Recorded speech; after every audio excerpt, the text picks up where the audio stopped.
నిబంధనలు తొంగలో తొక్కేసి క్యాబినెట్ ఆమోదం లేకుండా అసలు జీహెచ్ఎంసీకి ఏమాత్రం సంబంధం లేని ఒక వ్యవహారంలో ఇది ఒక పెద్ద అంతర్జాతీయ వ్యవహారం. దీనికి జీహెచ్ఎంసీకి అయితే హెచ్ఎండిఏ నిధులకి ఏం సంబంధం?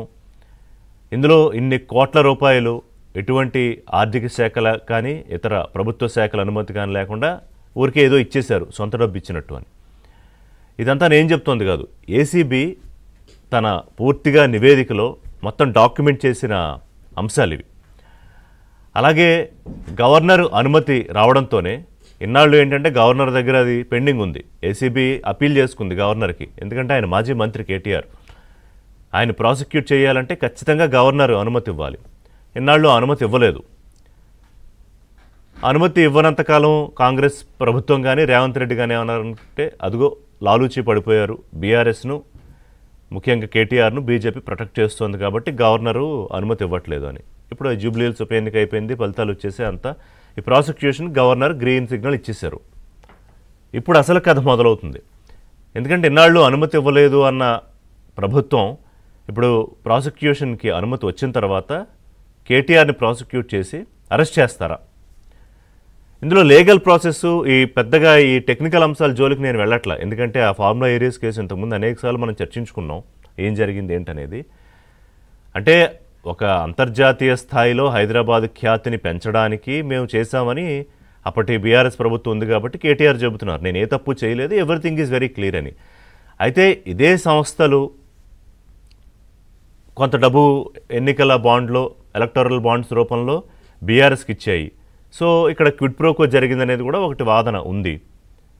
సరే, అనేక సంస్థలు బీఆర్ఎస్కి ఇచ్చాయి, బీజేపీకి కూడా ఇచ్చాయి అనుకోండి, అది వేరే విషయం. కాంగ్రెస్ పార్టీకి కొంత ఇచ్చాయి, కానీ కంపారిటివ్లీ కాంగ్రెస్ పార్టీకి చాలా తక్కువ. బీఆర్ఎస్ బీజేపీలకు ఇచ్చిన స్థాయిలో లేదు, జాతీయ స్థాయిలో కానీ రాష్ట్ర స్థాయిలో కానీ. సో మొత్తం మీద అంతర్జాతీయ స్థాయి ఖ్యాతి కదా, రాష్ట్ర పరువును పోగొట్టే పని చేశారు మీరు అనేది ఇవాళ ముఖ్యమంత్రి రేవంత్ రెడ్డి అంటున్న విషయం. దీనికి శిక్ష అనుభవించాల్సిందే. మరి నిజంగానే కేటీఆర్ అరెస్టు దాకా ఈ విషయం వస్తుందా? ఇవాల్టి రాజకీయాల్లో అరెస్టులు పెద్ద వ్యవహారం ఏం కాదు. గతంలో రేవంత్ రెడ్డి అరెస్ట్ అయ్యారు, అప్పుడు ఆయన ఛాలెంజ్ చేశారు, బయటకు వచ్చారు, కొన్నాళ్ళు అయింది. ఇవాళ ఆయన తెలంగాణ రాష్ట్రానికి ముఖ్యమంత్రిగా ఉన్నారు.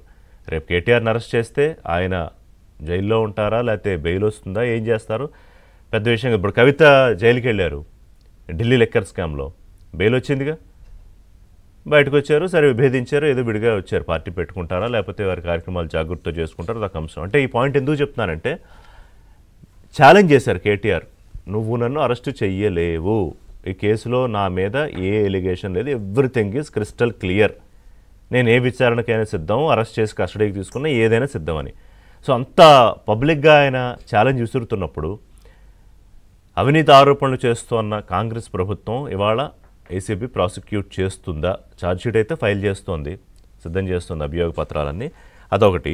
సో ఇక మీద ఏంటంటే తెలంగాణ రాజకీయాల్ని కేసులు నడిపిస్తాయా అనేది ప్రధానంగా. ఎందుకంటే ఒకవైపు ఈ ఫార్ములా ఏరియాస్ ఒకటి, ఆ పక్కన కాళేశ్వరం ఒకటి సిబిఐ దగ్గర ఉందనుకోండి, కేంద్రం పరిధిలో ఉంది.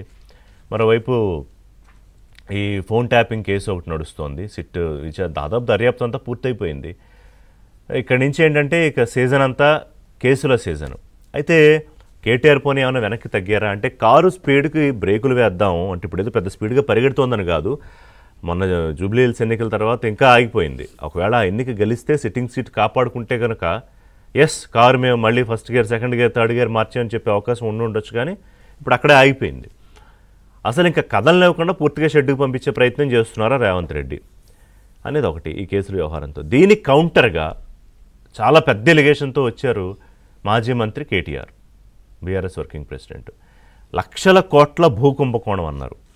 అంటే ఆయన చెప్తోంది ఏంటంటే ఈ పారిశ్రామిక భూములకు సంబంధించి ఒక కొత్త పాలసీ తీసుకొచ్చింది ప్రభుత్వం. ఆ పాలసీ దాన్ని ఏమంటారంటే Hyderabad industrial lands transformation policy, HILTP అంటారు. అంటే మనకి ఈ పాలసీ ప్రకారం ఇండస్ట్రీ జోన్ ఎక్కడైతే ఉందో అంటే ముఖ్యంగా ఈ జీడిమెట్ల, సనత్ నగరు, అజామాబాదు, ఇక్కడ ఉన్న బాలానగరు, ఈ విలువైన భూముల్ని సపోజ్ అక్కడ ఎకరం 40-50 కోట్లు ఉందనుకోండి, ఆయన చెప్తున్న ప్రకారం మార్కెట్ రేటు. సపోజ్ కోకపేటలో మన 170 కోట్లకి అమ్మారు కదా ఒక ఎకరం, ఇక్కడెక్కడో రాయదుర్గంలో 100 కోట్లకి అమ్ముతున్నారు కదా. అట్లా ఒక 40-50 కోట్లు ఎకరానికి ఉంటే కొన్ని వందల ఎకరాలని, వందలు కాదు వేల ఎకరాలని, 9,300 ఎకరాల భూమిని అతి తక్కువ రేటుకి, అంటే మొత్తం 30-40% ఆఫ్ ది టోటల్ వాల్యూ ఇచ్చేద్దాం ప్రైవేట్ సంస్థలకని.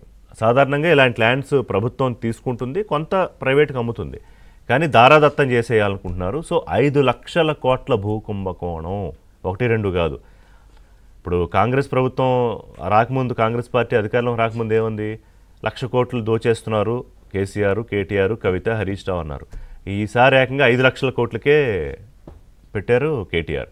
సో దీని మీద నిన్న శ్రీధర్బాబు ఇండస్ట్రీస్ మంత్రి మాట్లాడారు, కానీ పొలిటికల్ కౌంటరు పూర్తి స్థాయిలో రాలేదు. నాకు తెలిసి ముఖ్యమంత్రి మాట్లాడితేనే దాని మీద పొలిటికల్ కౌంటర్ వస్తుంది. సో ఈ అరెస్టులు, ఈ ఫార్ములా రేసు వ్యవహారాలు, దీనికి సంబంధించి కౌంటర్గా వచ్చారా కేటీఆర్? ఈ బాంబు పేలుతుందా? 5 లక్షల కోట్లు అంటే చిన్న వ్యవహారం కాదు. ఈ అతిపెద్ద భూకుంభకోణం బాంబు పేలుతుందా పేలదా అనేది ఒకటి మాట్లాడదాం. మరోవైపు దానం నాగేంద్ర వ్యవహారం ఒకటి నడుస్తుంది. ఆయన ఢిల్లీలో ఉన్నారు, రాజీనామా చేసేస్తాను అంటున్నారు. తర్వాత ఈ టెక్నికల్ అంశాలు అడ్డు పెట్టుకుని కడియం శ్రీహరిని కాపాడాలని చూస్తున్నారని కూడా నిన్న కేటీఆర్ అన్నారు. అంటే మళ్ళీ ఉప ఎన్నికలు వస్తాయా? వస్తే తలకాయ నొప్పే, అంత ఈజీ కాదు. ఎందుకంటే ఇప్పుడు దానం నాగేందర్ గెలిచింది బీఆర్ఎస్లో, బీఫామ్ తీసుకుని కాంగ్రెస్లో ఏకంగా ఎంపీగా పోటీ చేశారు ఆయన. సో అనర్హత విచారణ చివరికి వచ్చేసింది, ఖచ్చితంగా వేటు పడుతుందని ఆయనకు అర్థమైపోయింది. దానం నాగేందర్ వీళ్ళిద్దరే విచారణకు హాజరు కాలేదు, మిగతా వాళ్ళందరూ హాజరై ఏదో